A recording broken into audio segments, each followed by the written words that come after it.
Bom dia, prezados irmãos e irmãs. O título de nossa mensagem hoje é A Esperança que não se abala.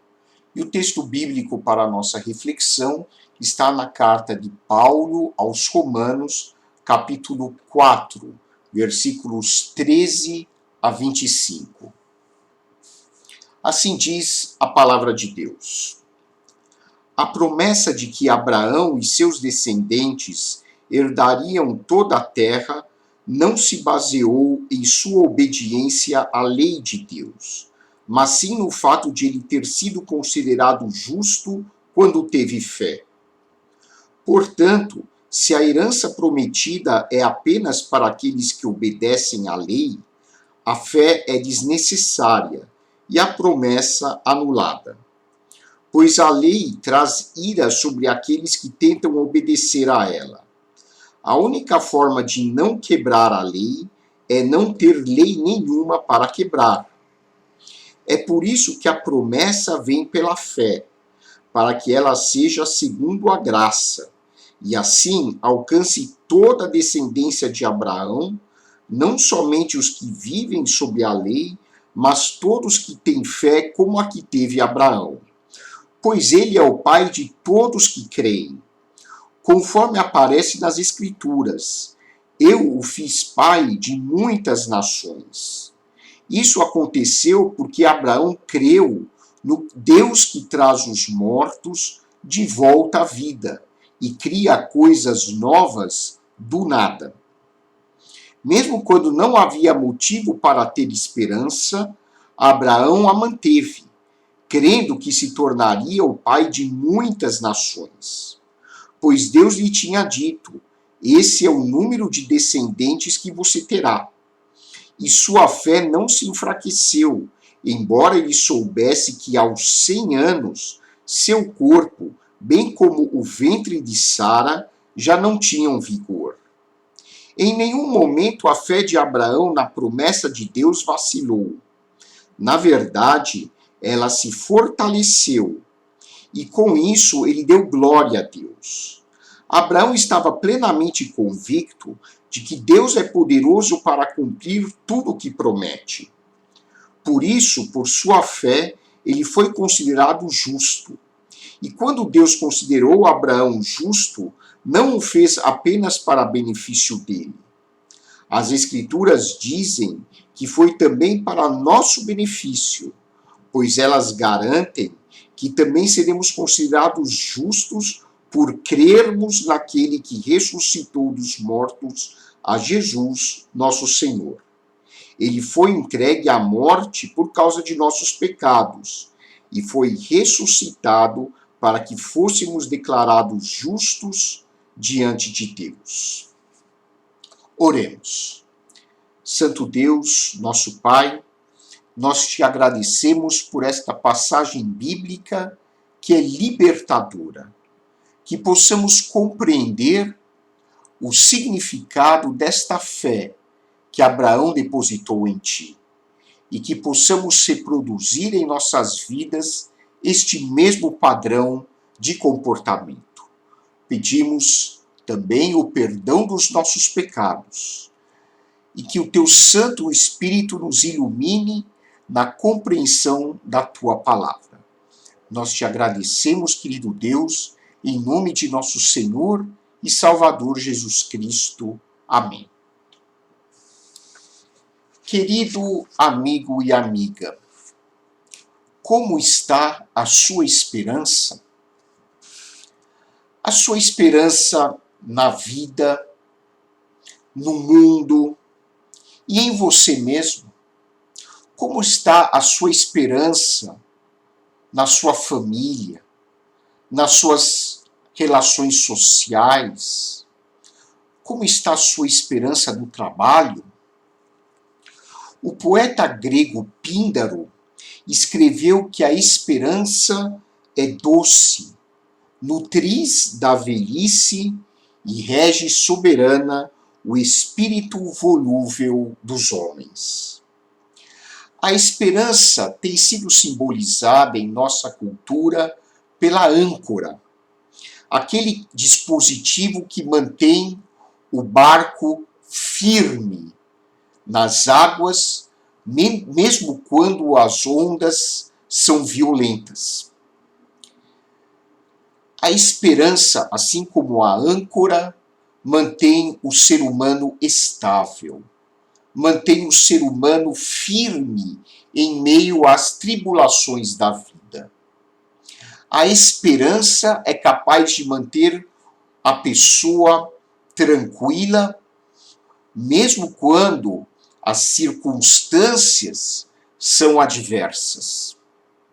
Por isso, a palavra de Deus, especialmente no Novo Testamento, dá tanta ênfase a esta virtude. O apóstolo Paulo considerou a esperança uma das 3 virtudes cardeais que norteiam a vida do cristão. De acordo com a exposição de Paulo, lá em 1 Coríntios, capítulo 13, existem 3 grandes virtudes pelas quais nós devemos basear a nossa vida cristã: a fé, a esperança e o amor. Nenhum destes elementos pode sobreviver sem o outro. Sem a esperança, nós ficamos sem rumo. Sem a esperança, nós vamos naufragar. Hoje, nós estamos vivendo em um mundo que parece tirar de nós qualquer tentativa de depositar esperança em algo. A pandemia nos leva a entrar em ansiedade, a entrar em depressão, pois estamos vivenciando um período de luto. Praticamente todos nós já perdemos amigos e parentes devido a esta doença. Mas eu creio que existe uma crise pior que a da própria pandemia. É a crise da falta de esperança em um futuro melhor. É a crise da falta de esperança motivada pelo fato de nós estarmos perdendo os nossos valores. No texto bíblico em questão, o apóstolo Paulo fala sobre esperança. Aqui no capítulo 4 de Romanos, a esperança é o tema central do apóstolo Paulo. Os leitores originais desta carta estavam vivendo em um período muito difícil, que era o período da implantação do cristianismo no solo do Império Romano. O Império Romano, durante os primeiros séculos, era totalmente pagão. O imperador era venerado como se fosse um deus. E os cristãos, por não se curvarem e não se prostrarem diante do imperador, de não o adorarem, os cristãos eram martirizados. Os cristãos eram mortos e torturados em espetáculos públicos. E as pessoas compareciam às arenas para aplaudirem e rirem diante do martírio dos cristãos. O Império Romano era alvo de assassinatos em massa daqueles que depositavam a sua fé em Jesus Cristo. Portanto, o ambiente em que o apóstolo Paulo viveu e o ambiente em que os seus leitores viveram, em que os primeiros cristãos viveram, era um ambiente totalmente avesso a qualquer tipo de esperança. Imagine se você estivesse vivendo hoje num lugar onde a qualquer momento batessem a porta da sua casa com fuzis, com metralhadoras e matassem a sua família, matassem você pelo simples fato de você ser cristão. Mas este era o ambiente em que Paulo viveu, em que os nossos primeiros antepassados cristãos viveram. E mesmo com toda esta hostilidade imposta pelo Império Romano, o apóstolo Paulo escreve aos seus leitores, desafiando-os para que eles nutrissem a importante atitude da esperança.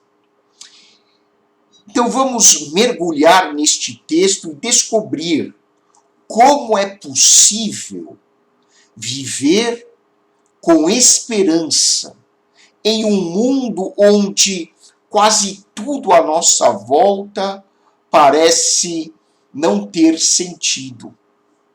Em um mundo onde as circunstâncias, muitas vezes, falam contra qualquer tipo de otimismo. Vamos ver como Paulo ensina os seus leitores a construírem uma atitude mais positiva diante da vida, mesmo quando as circunstâncias são tão adversas. E aprendendo esses segredos do apóstolo Paulo, certamente nós poderemos viver hoje com mais sabedoria e com mais esperança. Nesta carta aos Romanos, no capítulo 4, o apóstolo Paulo descreve algumas atitudes fundamentais que nos ajudam a ter uma visão mais esperançosa, mais otimista, mais positiva da vida. E a primeira atitude é confiar na graça de Deus. Será que nós confiamos de fato na graça de Deus? O que significa graça? Vamos supor que você já gastou todo o seu dinheiro do mês, você já pagou todas as suas contas, e você está ainda no dia 15, no dia 16, mas o mês termina lá no dia 30, no dia 31, e você tem mais coisas para pagar, mas o dinheiro acabou e você não tem mais como pedir empréstimo do banco. Então você entra em desespero, mas você precisa comer. Vamos supor que você vá ao supermercado e você, mesmo sabendo que você não tem dinheiro, você pega o seu carrinho e começa a colocar os alimentos e as coisas de que você precisa para poder viver com dignidade até o final do mês. Você sai do supermercado com o carrinho cheio e vai então para o caixa. Quando chega no caixa, você tem uma bela surpresa. Ele diz assim: a sua conta já está paga. Você não precisa se preocupar. Isso tudo foi uma doação. Você não precisou pagar por nada do que você colocou no carrinho. Você recebeu tudo de graça. Você não pagou por aquilo. Aquilo foi doado para você. Na vida cristã, nós aprendemos que para nós podermos praticar tudo aquilo que Deus recomenda para nós, precisamos depender do poder de Deus. precisamos depender da graça de Deus. A Bíblia diz que nós não temos condições por nós mesmos, pelos nossos próprios esforços, isoladamente, de viver à altura daquilo que Deus requer de nós. Nós não temos condições de amar o nosso semelhante como deveríamos. Nós não temos condições de vivermos à altura do padrão ético de Deus como nós deveríamos. E mesmo assim, Deus nos ama, Deus nos considera preciosos aos seus olhos, Deus nos dá de presente o perdão dos nossos pecados, Deus nos dá de presente toda a capacidade para amarmos uns aos outros, sendo que esta capacidade não vem da nossa natureza humana, ela vem do Espírito Santo de Deus que habita os nossos corações. Ele nos dá tudo isso de graça. Você e eu não conseguimos obter essa capacidade pelos nossos esforços próprios. Nós até colaboramos com o Espírito Santo de Deus para desenvolver estas virtudes que ele colocou em nós. E o mesmo vale para o perdão dos nossos pecados. A Bíblia diz que existem dois sistemas pelos quais as pessoas procuram viver com Deus. Um é positivo e o outro é negativo. O positivo é o confiar na graça de Deus, confiar na misericórdia de Deus. É eu compreender que eu não consigo, pelas minhas próprias capacidades, agradar a Deus. Eu não consigo obter, conquistar a aprovação de Deus por aquilo que eu faço. Eu não consigo conquistar a aceitação de Deus a partir das minhas obras. Então eu confio na graça de Deus, eu confio no perdão que Deus me oferece através de Cristo, eu confio que Deus é misericordioso e que Ele me aceita apesar de todos os meus defeitos. Eu não trabalhei, eu não me esforcei para obter a aceitação de Deus. Eu não conquistei o favor de Deus. Deus me concedeu o seu amor, Deus me concedeu o perdão dos pecados, Deus me aceitou porque Ele é a fonte de amor incondicional. Não é porque eu merecesse, é porque Deus me aceita e me ama pelo simples fato de Ele ser Deus. O amor de Deus é incondicional. O amor de Deus não exige que eu satisfaça certas condições para que então Ele passe a me aceitar, Ele passe a me amar. Isto é confiar na graça de Deus.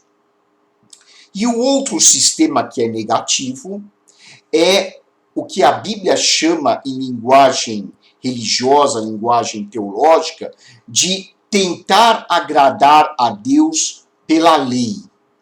E é o termo que o apóstolo Paulo usa aqui no capítulo 4 de Romanos. Isso a gente precisa explicar porque está muito distante da nossa cultura hoje.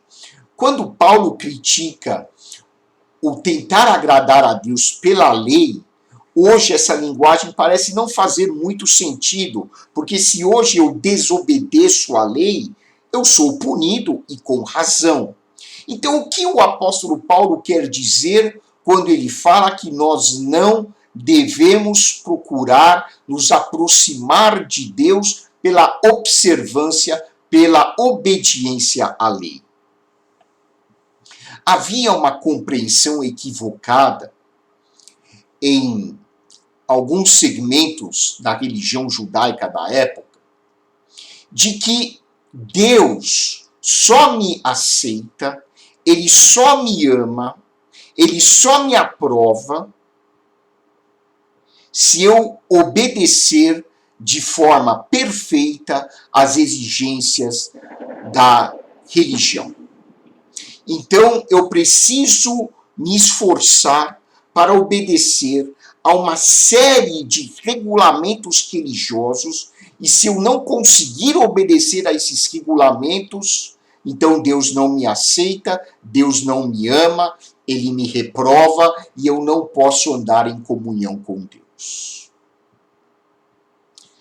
O apóstolo Paulo diz que o problema não é a lei em si. Quando ele fala em lei, ele está se referindo à lei do Antigo Testamento, particularmente a lei de Moisés. A lei de Moisés tinha um pouco mais de 600 regulamentos. O apóstolo Paulo diz que a lei, ou seja, aquele conjunto de regulamentos religiosos, tinha sua importância, mas nunca tinha o poder de salvar o ser humano do pecado. O objetivo da lei era ajudar o ser humano a compreender qual era a vontade de Deus, como ele poderia viver em sociedade de uma maneira mais civilizada. Então a lei diz que não pode adulterar, não pode matar, não pode não pode cometer o pecado da idolatria, não pode desrespeitar pai e mãe. A lei tinha uma série de preceitos que orientavam o ser humano como ele deveria viver melhor aqui na Terra. Mas a lei não tinha o objetivo de libertar o ser humano do pecado, de salvar a alma humana, de ajudar o ser humano a se tornar mais consciente de Deus. A lei não tinha esse poder. E o que tinha então o poder de libertar o ser humano do pecado? Apenas a fé em Deus. E é exatamente sobre isso que o apóstolo Paulo fala aqui na carta aos Romanos. Quando o ser humano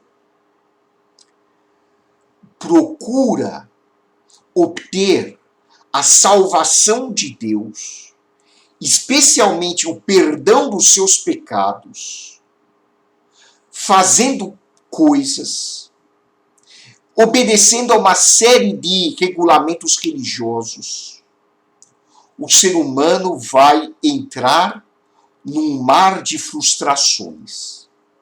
Porque ele vai perceber que por mais que ele se esforce, ele jamais poderá obedecer de maneira perfeita às exigências de Deus. Por mais que o ser humano busque com todo o seu empenho, com todas as suas forças, obedecer aos mandamentos de Deus, mais ele se frustrará e mais ele se tornará desesperançoso com relação a si mesmo e com relação ao próximo e com relação ao mundo em geral. Vamos dar um exemplo prático. O apóstolo Paulo dá como exemplo no livro de Romanos o ato de cobiçar.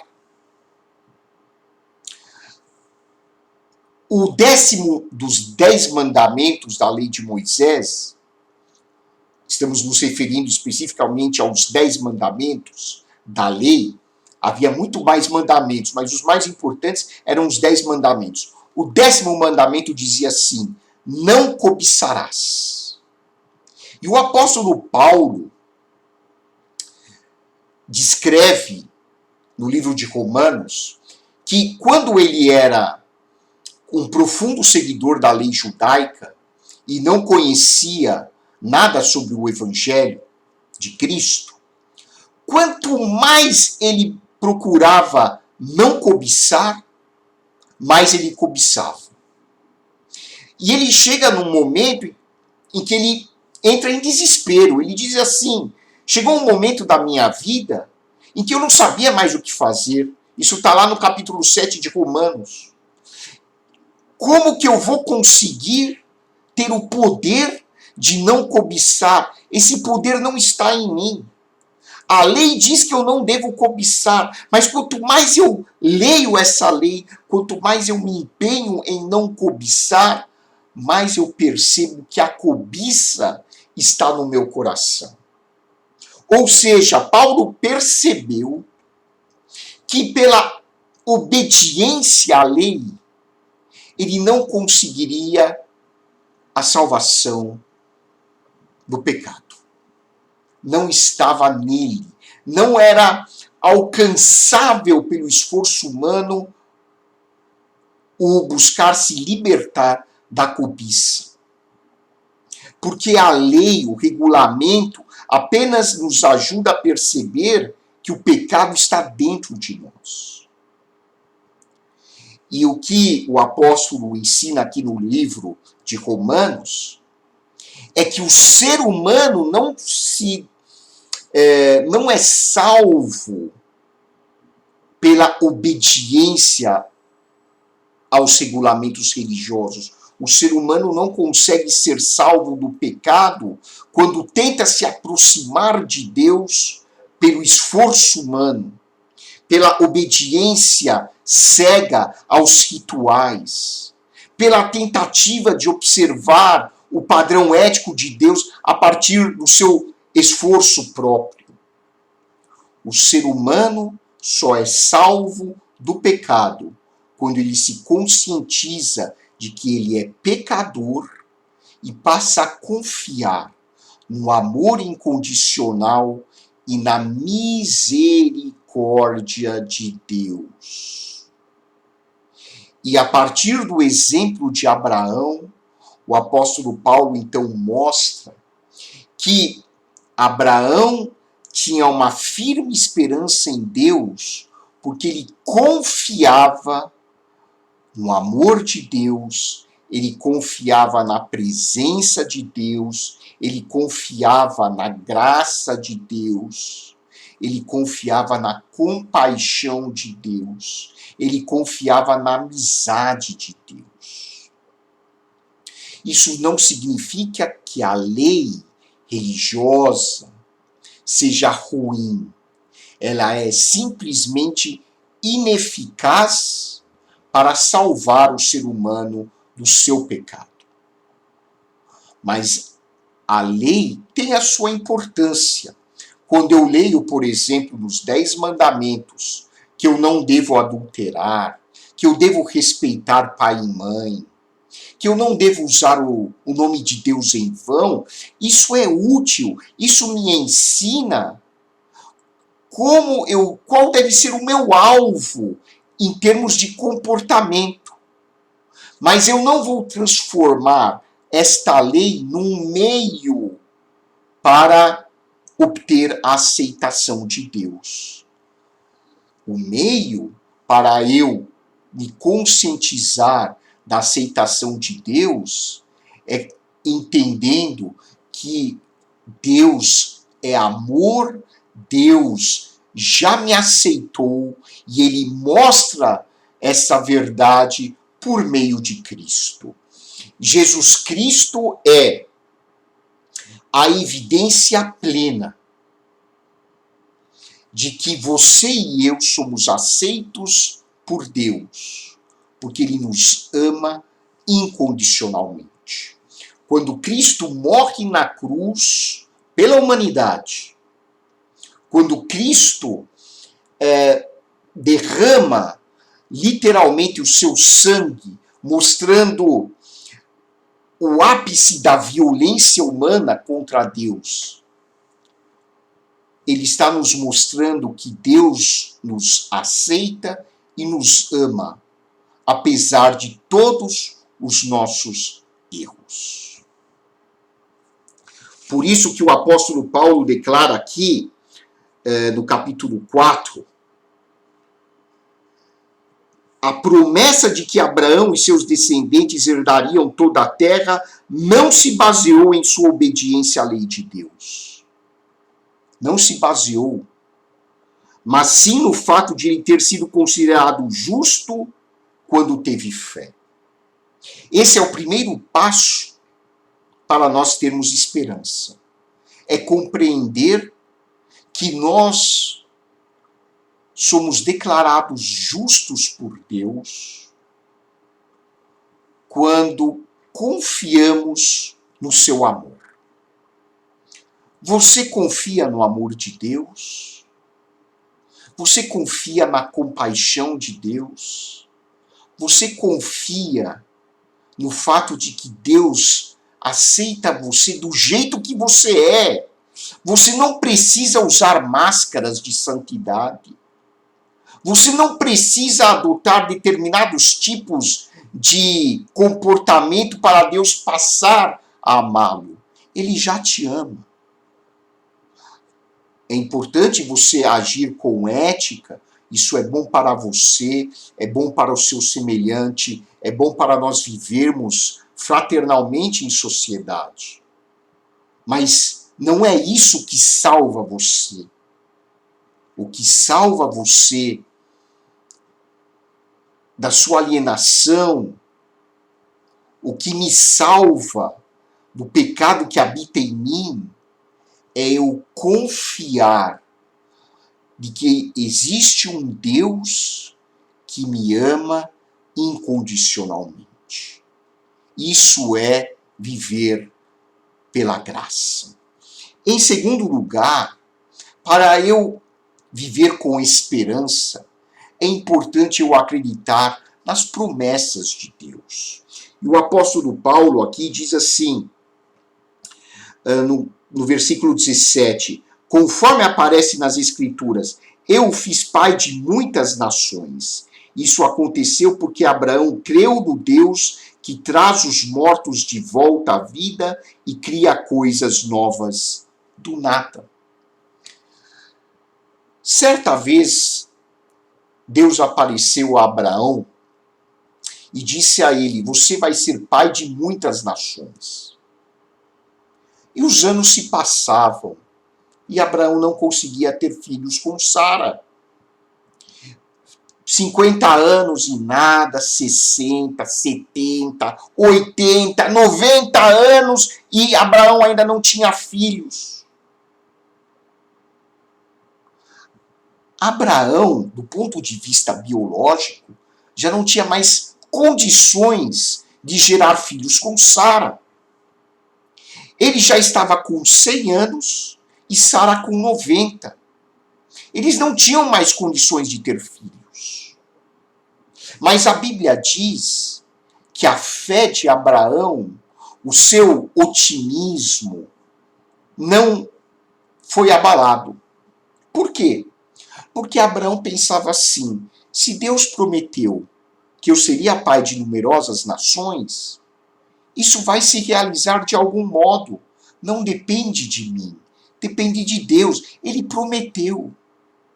E o que aconteceu de acordo com a história bíblica é que Abraão se tornou pai e Sara se tornou mãe quando ele tinha 100 anos e ela tinha 90. Quando nós confiamos nas promessas de Deus, a nossa esperança não se abala. Você confia nas promessas de Deus? Deus prometeu coisas maravilhosas para você e para mim. Deus prometeu que Ele está conosco em todos os momentos da nossa vida. Deus prometeu que a nossa vida não se resume a esta vida de 80, 50, 100 anos aqui nessa terra. A nossa verdadeira vida se prolonga eternamente. Deus prometeu que quando nós morrermos, nós vamos viver com Ele. Como? Nós não sabemos. Assim como Abraão também não sabia como ele seria pai aos 100 anos de idade. Assim como Sara não sabia como ela ia ser mãe aos 90 anos. Mas eles creram na promessa de Deus. Por isso, a sua esperança não se abalou. E, finalmente, para nós vivermos com esperança, é importante nós andarmos com Deus e com Cristo. Quando nós andamos em comunhão com Deus e com Cristo, não importam as circunstâncias. A nossa fé e a nossa esperança jamais vão se abalar. O apóstolo Paulo termina este texto dizendo assim: e quando Deus considerou Abraão justo, não o fez apenas para benefício dele. As Escrituras dizem que foi também para nosso benefício, pois elas garantem que também seremos considerados justos por crermos naquele que ressuscitou dos mortos, a Jesus, nosso Senhor. Ele foi entregue à morte por causa de nossos pecados e foi ressuscitado para que fôssemos declarados justos diante de Deus. Você pode andar com Deus, sim, porque Deus declarou você justo. E Deus declarou você justo porque Cristo viveu, morreu e ressuscitou para que você e eu pudéssemos andar em comunhão com o nosso Pai Celestial. Graças ao que Cristo fez, você e eu somos declarados justos. Jesus faz um convite a você e a mim. Ele disse assim: venham a mim, vocês que estão cansados, vocês que estão sobrecarregados, e eu vou aliviar vocês. Eu darei descanso a vocês.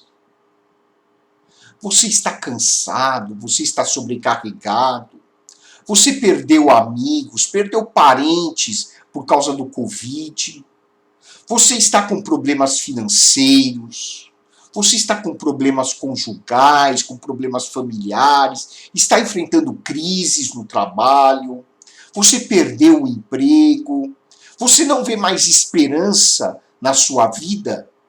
Faça como Abraão. Confie na graça de Deus.